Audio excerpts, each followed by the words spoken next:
Dados wong kudu roh sejarah. Ya kados santri. Wah, dhisik santri ku ahli tirakat, mutolaah, ngirit. Ku santri dhisik napa? Nah, saiki santri saiki dhisik ning omah, saiki pindah pondok. Lah anggere manggon pondok ku jenenge santri. Ora usah mbok takokno bener ta ora, pokoke anggere turune ning pondok santri. Ora usah mbok syaratno kudu bener tirakat, ngerawat, jarang mangan. Ora tau bengak-bengok, ya ora wis ora ono santri. Jadi santri kalimatu madkhin. Saiki ya wis ora jelas pokoke. Saiki dirubah definisinya. Santri itu siapa? Orang yang enggak di rumah dan di pondok. Wis ngono tok, ora usah definisine ora usah akeh-akeh. Ruwet. Nah, dhisik kan gak santri adalah penerus ulama. Wah, kok ribet. Ribet ya. Definisi ini kok ribet. Ya eling-eling ya. Mulane ngaji ku sing khatam ya. Jadi ada saat di mana orang Nasrani ku ya dipuji pangeran ya, tapi Nasoro sing napa dzalika bi anna minhum qissisina wa ruhbanan. Terus keberadaan mereka sebagai ruhban justru dipuji Allah karena ciri utama ruhban adalah mengenali kebenaran zaman itu. Napa lagi-lagi zaman itu. Tapi kemudian ada zaman di mana setiap Nasrani itu trinitas napa? Nah di sini mulai walantardo angkal Yahudu walan Nasoro hatta tattabi'a millatahum. Ini Nasrani yang sudah rival kita, sudah musuh kita karena kita tauhid, mereka trinitas.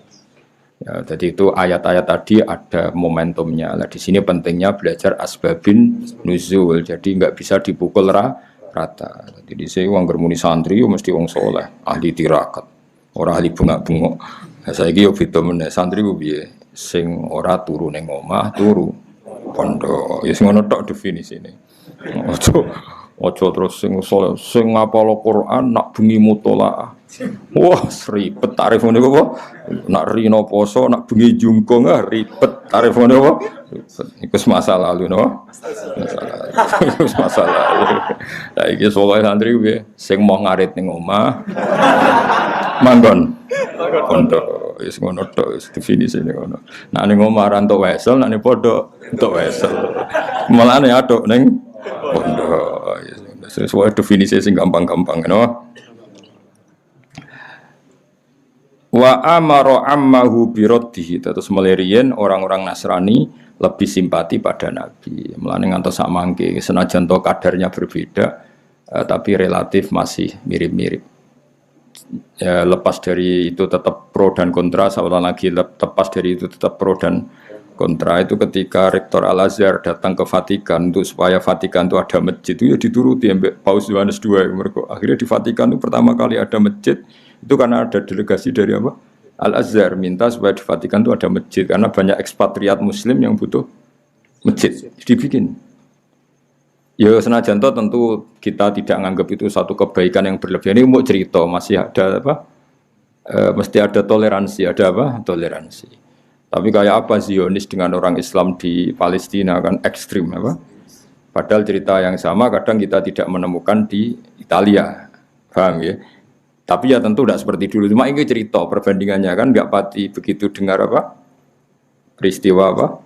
Di Italia kan ekstrim yang di Zionis ke Islam ya karena masih ada sisa-sisa tadi ya ada sisa-sisa tradisi yang baik meskipun tentu konteksnya sudah beda tapi masih lumayan apa? Jadi kemana keluarnya orang Palestina ngadepi Zionis Israel dengan keluarnya Muslim yang ada di Italia itu masih ngeri mana?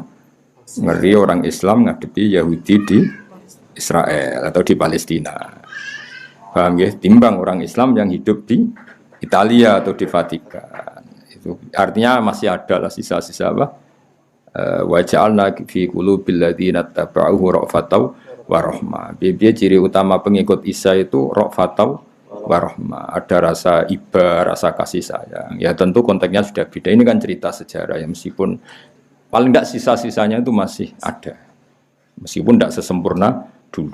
Jadi kamane wong Islam itu kunane kuno itu luwe nyaman kalau nggak ada pilihan seorang lagi kalau nggak ada pilihan itu luwe nyaman bertetangga be wong Nasrani timbang be wong napa Yahudi ya tapi tentu itu ada takarannya ada ukurannya tidak sembarangan ini kan pola umum sejarah napa pola umum sejarah jadi lebih dekat apa orang Nasrani ketimbang orang apa? Yahudi. Ya, tadi kan ayatnya wala tajidanna asyaddan nasi adawatal lilladzina amanul yahuda walladzina asyraku. Terus wala tajidanna aqrabahum mawaddatan lilladzina amanul ladzina qalu inna nasara. Kemudian ada perubahan ekstrim di mana orang Yahudi Nasrani itu sudah satu kekuatan negara, kekuatan yang kadang membela kerajaan, bukan membela agama. Di sini ada rivalitas yang sudah tidak fair. Di sini ada ayat walan tardo angkal Yahudu walan Nasara hatta tattabi'a millatahum. Tapi apapun itu sisa-sisa polanya masih sama. Sisa-sisa Yahudi adalah ambisinya apa? Tadmirul mukmin atau menghabisi orang mukmin, tapi sisa-sisa Nasrani masih kadang ada rofah.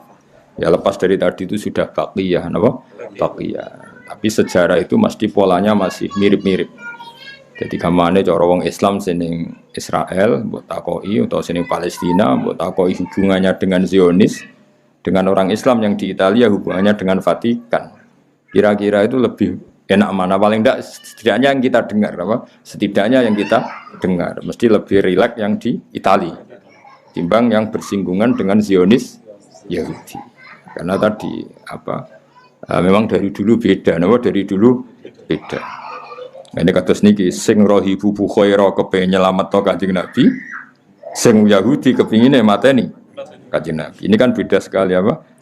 Jadi wa amara ammahu biraddihi ila Makkah takhawufan alaihi min ahli dinil Yahudiyah. Jadi Bukhaira justru memerintahkan Abu Thalib supaya Nabi dibawa ke Mekah. Takut Nabi dibantai orang Yahudi. Berarti apa? Bukhaira punya empati dan punya kasih sayang bagi Kanjeng Nabi. Mesti orang sebaik ini enggak boleh terbunuh. Kira-kira pikirannya Bukhaira kan, orang sebaik ini enggak boleh terbunuh. Dan pemimpin alam raya ke depan enggak boleh terbunuh. Berarti Bukhaira apa? Menginginkan kelangsungan aktivitas dakwah Rasulullah Shallallahu Alaihi Wasallam. Ya meskipun tadi saya ulang lagi, tentu yang sekarang itu beda karena edisi Muharraf, nama. Tapi tetap saja ada baqiyah, nama. Ada sisa-sisa watak itu, nama. Ada sisa-sisa watak itu. Sehingga ya tadi beberapa kali ya kayak ya kita tidak perlu istihadnya sama ya. Tapi kalau mau cerita beberapa istihadnya Rektor Al-Azhar. Kadang-kadang kita ketemu-temu di Vatikan. Orang boleh ngeritik, boleh tidak cocok karena ini masalah ijtihad dia. Yang ngeritik ya monggo, yang setuju ya monggo. Kita kan hanya cerita secara ilmiah, apa? Secara ilmiah. Bahwa seperti itu tuh mungkin, apa? Seperti itu tuh mungkin. Karena Nasara itu punya baqiyatur rofah, apa? Baqiyatur rofah. Yang disebut wa ja'alna fi qulubil ladzina tabauhu rafatan wa rahmah. Ya, jadi eling-eling ini. Ya sudah, itu masalah-masalah istihadiyah. Tidak perlu jadi polemik besar. Meskipun yang ngeritik itu ya banyak. Rektor Al-Azhar ketika datang ke Vatikan. Ya kamu tidak usah ngeritik, nggak kamu dukung. Kau ngeritik juga didengar, dukung ya nggak didengar. Kita ini butuhnya ngaji secara ilmiah. Kenapa? Secara ilmiah. Wa amaralan merintahna sapa rahibu Bukhaira ammahu ing pamane Kanjeng Nabi biroti kan go balik Kanjeng Nabi ila Makkah maring Mekah. Mergo takhawufan krana kuwatir alaihi ngatasi Nabi. Kuwatir min ahli dinil Yahudiyati saking kelompok Yahudi. Ini masyhur tanda tengene kitab-kitab diterangkan ada 12 pembunuh yang sudah siap mateni Nabi tapi setelah Nabi benar-benar masuk Syam yang dalam, Syam dalam bukan Syam luar tapi Syam dalam. Jadi cara masuk Indonesia itu nak ijek ning Aceh kan ijek muntup-muntup, nak bener-bener ning Jawa kan ning tengah-tengah Indonesia. Kira-kira bunuhnya itu nanti nunggu di tengah-tengah apa? Syam, nggih, di tengah-tengah apa? Syam, bukan awal masuk Syam. Mulane fala, makanya terus ketika di perbatasan itu Bukhaira mapak Kanjeng Nabi, belum sampai Nabi masuk pertengahan apa?